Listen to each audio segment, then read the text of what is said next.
The breaking news, evacuations underway right now ahead of a direct impact in Florida from Hurricane Milton. Right now, it is a Category 4 storm out in the Gulf. It's gaining strength ahead of expected landfall tomorrow night.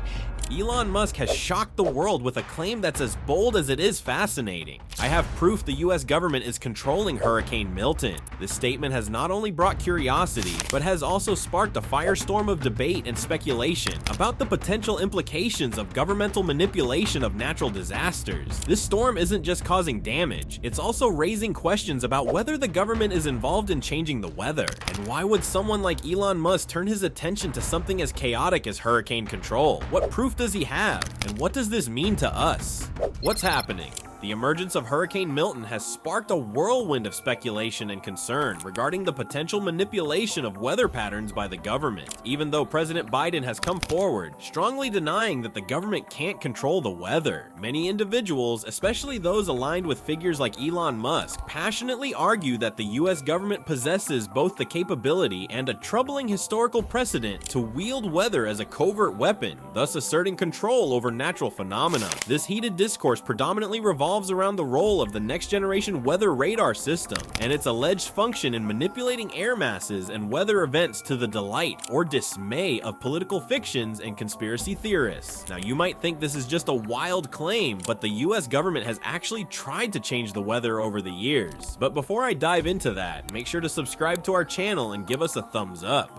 Weather warfare exposed. Let's talk about the military applications that illustrate the government's interest in weather manipulation as a tactical tool. A prime example is Operation Popeye, which unfolded during the Vietnam War. This operation aimed to extend the monsoon season over enemy supply routes through cloud seeding techniques. By leveraging weather as a part of their military playbook, the government demonstrated a practical interest in utilizing weather for more than just public welfare. Fast forward to the present, and current research still continues to explore weather modification techniques. Today, cloud seeding initiatives are seen as potential solutions for drought relief, which raises ethical questions as well as concerns over the long-term effects on delicate ecosystems. The scientific community is tasked with peeling back the layers surrounding these issues, which saves us from getting too tangled in this drama.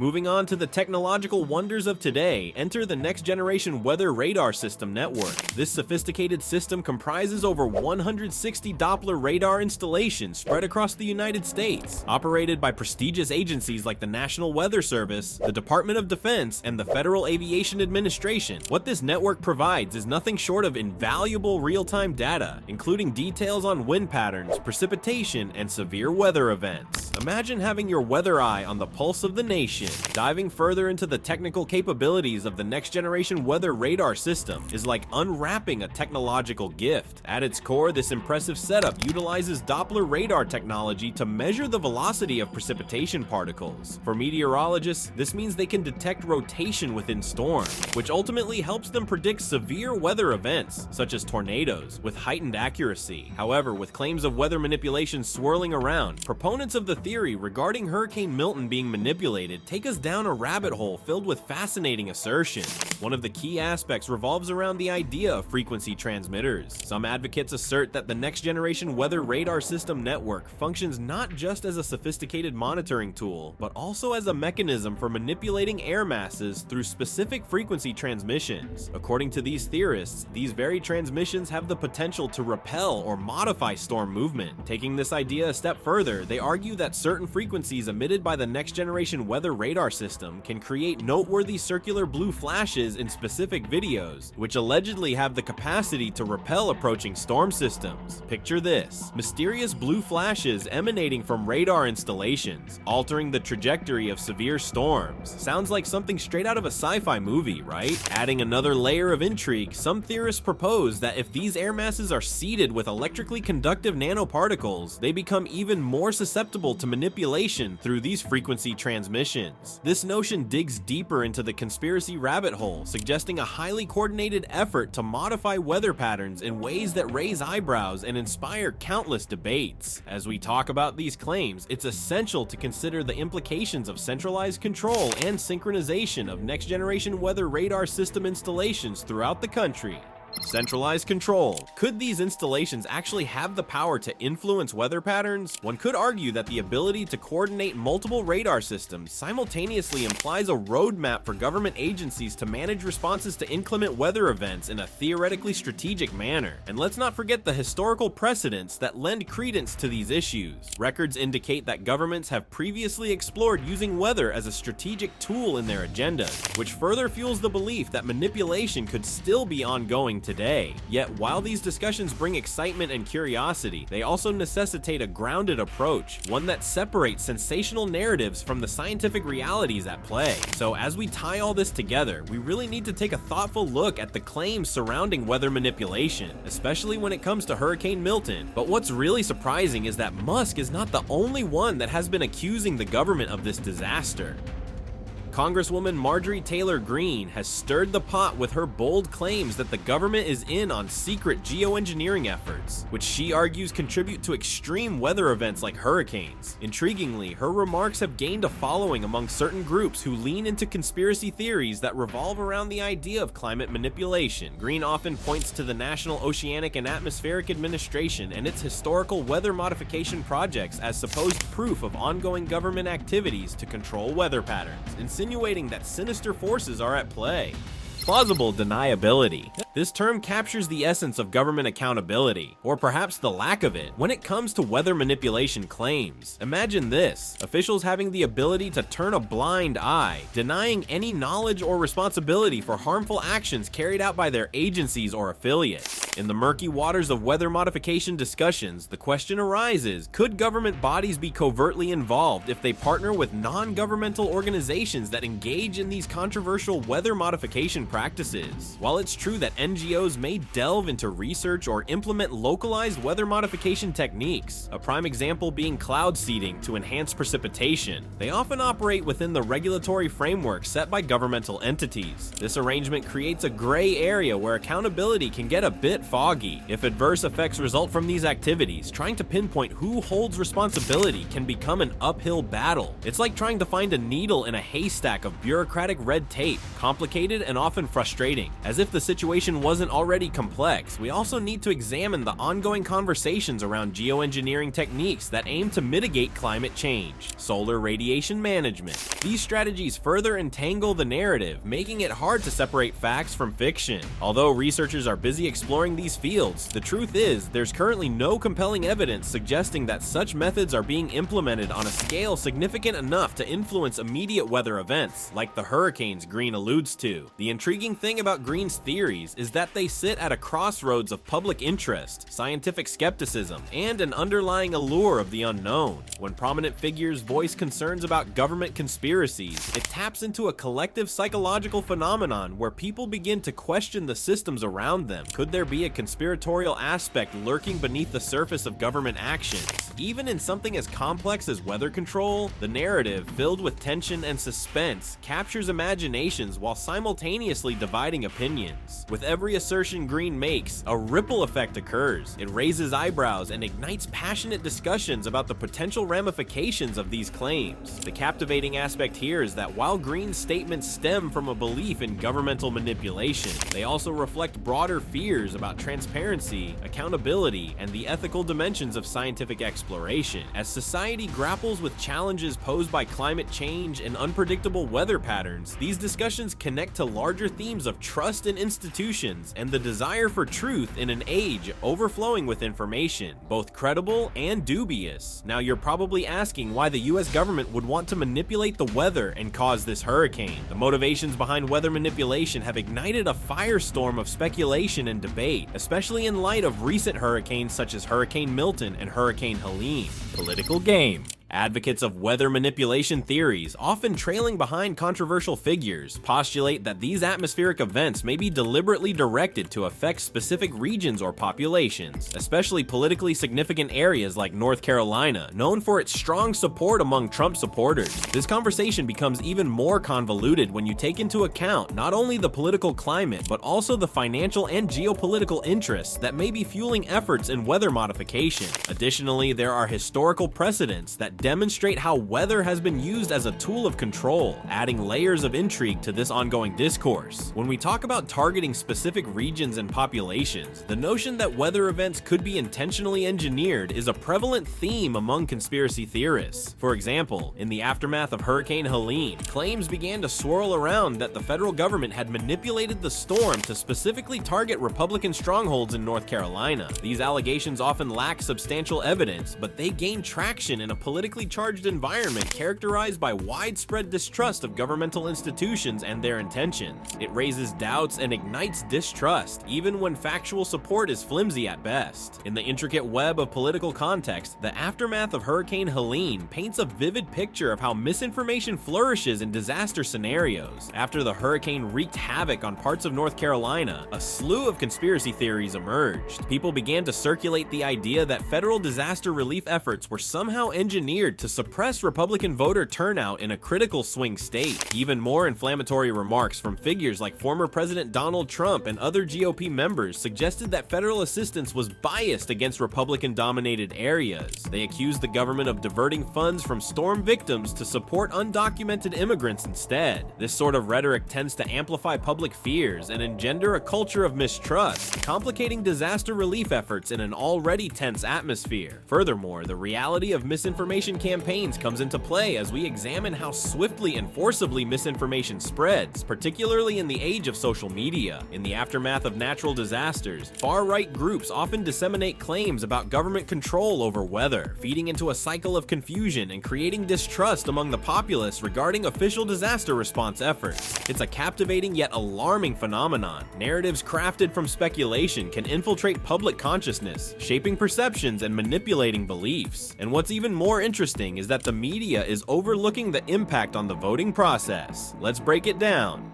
Disrupted democracy. One of the most pressing issues has been the closure of polling places. Following Hurricane Helene, numerous polling locations in North Carolina were rendered unusable due to extensive storm damage. Reports highlight a worrying situation where 14 county election offices were left without water, making it impossible for them to function effectively. This isn't just a minor inconvenience. Many early voting sites were turned into shelters or emergency supply distribution centers instead of polling places. To illustrate, in Yancey County, all 11 Election Day voting sites became unfeasible options.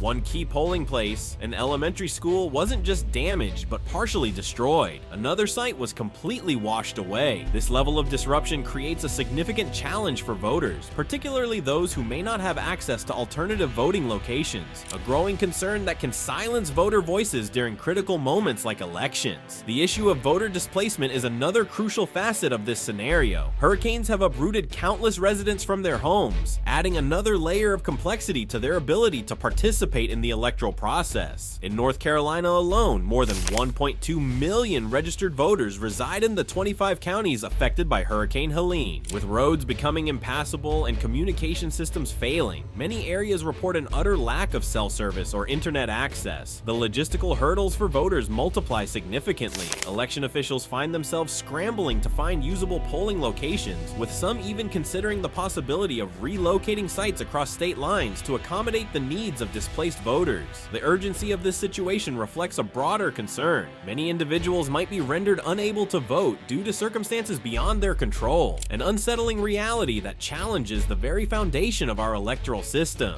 Supply chain disruption. The aftermath of the hurricanes has sparked significant supply chain disturbances that affect essential recovery resources, such as food, water, and medical supplies. These shortages make everyday life challenging and complicate efforts to restore some sense of normalcy in communities that have already endured so much. The absence of basic necessities diverts attention away from voting and civic engagement, as residents are forced to focus instead on survival, scrambling for food, water, and shelter. When basic life needs are prioritized over civic duties, voter turnout can suffer dramatically. Amidst these critical challenges, one can't ignore the allegations of sabotage that have surfaced, suggesting that some relief efforts may be inadequately supported or even actively undermined by particular political factions. There's a growing sentiment among some individuals that misinformation campaigns surrounding the hurricanes have been deliberately designed to erode trust in government responses and to sow chaos during this crucial election period. In today's hyper-connected world, the spread of misinformation can flourish rapidly, often spreading faster than factual reporting can keep pace. This shaky atmosphere of distrust only adds to the barriers inhibiting voter turnout. Residents grappling with the dual crises of natural disaster recovery and political maneuvering may find it especially hard to engage with the electoral process. The potential for misinformation regarding voting procedures, such as polling locations, eligibility requirements, and deadlines, adds yet another layer of complexity to what is already an uphill battle. It raises the crucial question: how can citizens navigate the maze of information and disinformation to ensure their voices are heard, especially during trying times? Yet, while voter disenfranchisement and manipulation loom large, the pressing need for transparency and continuous dialogue about the problems at hand must be addressed. History shows us that participation in elections is a fundamental part of democracy, and when natural disasters threaten that foundation, the ramifications ripple out far beyond immediate concerns. We need to emphasize the importance of protecting voting rights, especially in the wake of chaos. Now let's move on to the next reason: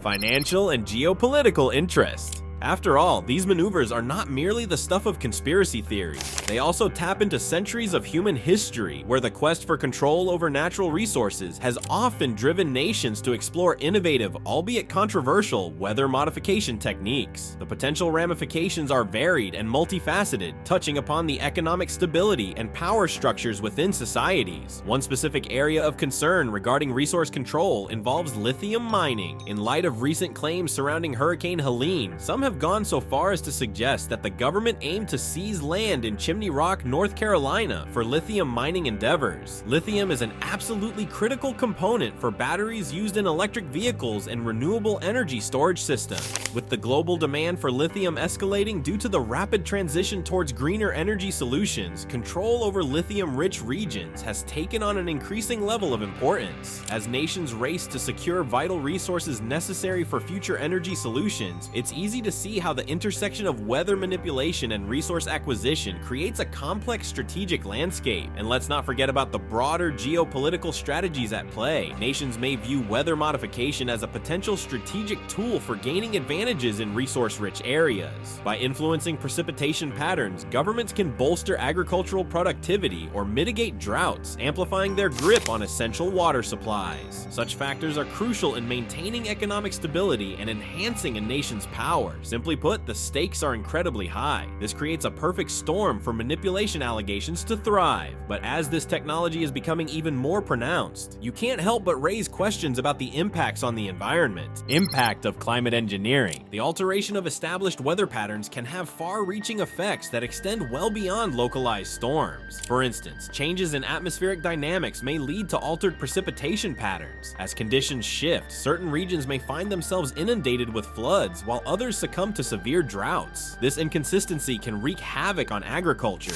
utterly disrupting water supply management and leading to dire consequences for farmers and communities alike. Now, let's talk about one of the most pressing issues related to climate engineering: its potential impact on the ozone layer. The implications of aerosol injections create an existential threat that merits serious consideration. When sulfate aerosols are injected into the stratosphere, they may contribute to ozone depletion. Ozone acts as a shield for our planet, absorbing harmful ultraviolet radiation from the sun. The introduction of these aerosols can interact with pre-existing ozone-depleting substances, leading to increased rates of ozone destruction, which could ultimately compromise this vital protective layer. Research findings emphasize this concern even further. Studies indicate that regular injections of sulfate aerosols could lead to the degradation of a substantial portion of the ozone layer over time. Notably, research spearheaded by Simone Tilms warns that geoengineering strategies could postpone the recovery of the ozone layer by decades. Just pause and think about what that means for our planet. The delicate balance we fought so hard to protect could be pushed to the brink by the very interventions we considered to be solutions. In addition to the ozone layer's potential decline, climate engineering raises serious questions about the hydrological cycle and its disruptions. By tinkering with natural systems, we risk exacerbating existing crises and creating new ones. Water is crucial for life, agriculture, and ecosystems. Any alteration alteration could ripple through these essential systems. The intended cooling effects of climate engineering might not only transform weather, but also further confound the precious balance that life on Earth depends upon. The path ahead requires a nuanced understanding of these complex dynamics. As a society, we need to weigh the benefits of climate engineering against its potential to disrupt the very systems we rely on. These discussions must happen within the context of both scientific knowledge and public engagement. We need an informed populace that can grasp the implications of technology on our environment and demand accountability for the choices made by those in power. Long-term consequences. The future of climate engineering technologies is like navigating a maze filled with both glimmers of hope and looming shadows of risk. As global temperatures continue their relentless ascent and extreme weather events increasingly become the new normal, the call for innovative solutions to combat climate change grows louder. Still, while the excitement surrounding these technological advancements is palpable, we can't simply gloss over the long-term repercussions of deploying such untested strategies. It's a landscape that demands our careful attention and deep consideration. When we talk about environmental disruption, we're diving into a complex arena where potential risks lurk just beneath the surface.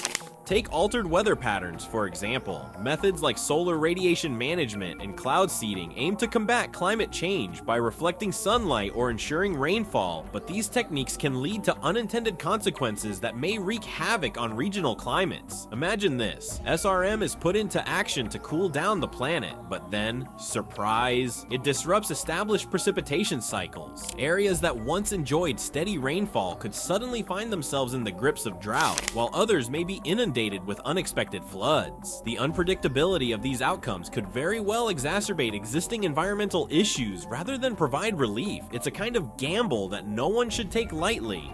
Who benefits and who suffers? Societal ramifications of climate engineering further complicate the issue, particularly when it comes to resource conflicts. As these technologies develop and are deployed, the competition for natural resources could intensify in a sharp and alarming way. Regions lucky enough to benefit from favorable modified weather patterns might see a surge in agricultural production. Meanwhile, their neighbors could find their water supplies dwindling. This imbalance might not just create discomfort, it could lead to geopolitical tensions and outright conflicts over water and food security. The ripple effects of technological interventions could endanger not just local communities, but spark disputes on a global scale. And let's not overlook public health concerns that hang in the balance like storm clouds above us. The long-term health implications of climate engineering remain largely an open question, one filled with uncertainty and fear. For instance, changes to air quality brought about by aerosol injections could wreak havoc on respiratory health, particularly for those living near deployment sites. In addition to that, the climate shifts could encourage new disease vectors to emerge, posing fresh public health challenges that we're not even prepared to face. The price of playing with the planet's systems could very well include our own well-being. Now, with all these technical discussions, there comes a crucial point we can't ignore: ethical considerations. The very presence of climate engineering technologies may introduce a moral hazard that could undermine our drive to address the root causes of climate change. When societies have access to perceived quick fixes, there's a tendency to lessen their commitment to reducing greenhouse gas emissions. This complacency can be incredibly dangerous, as it undermines the global efforts to tackle climate change at its core. And what about equity issues? The deployment of these innovative technologies raises tough questions about who gets the benefits and who shoulders the risks. Wealthier nations often find themselves at the forefront of accessing these technologies, potentially widening the gap between developed and developing countries. This disparity raises concerns about justice and fairness. It's absolutely crucial to ensure that any solutions developed are equitably accessible and responsive to the needs of the most vulnerable populations. In the end, it's about making sure we're all in this together, rather than leaving some groups behind in the rush for technological salvation. Let's distill this complex issue down. The landscape of climate engineering is littered with breathtaking possibilities, but also serious pitfalls. As we forge ahead into this uncharted territory filled with both promise and peril, we must remain vigilant and informed. Every decision made regarding these technologies could ripple through our environment, our societies, and our future. We can't ignore that this subject demands an ongoing conversation among scientists, policymakers, and everyday individuals. How do we strike the right balance between harnessing innovation for good while remaining conscious of its far-reaching consequences? Can we find a way to protect our planet that also promotes equity and justice? These are questions that require urgent attention and thoughtful dialogue.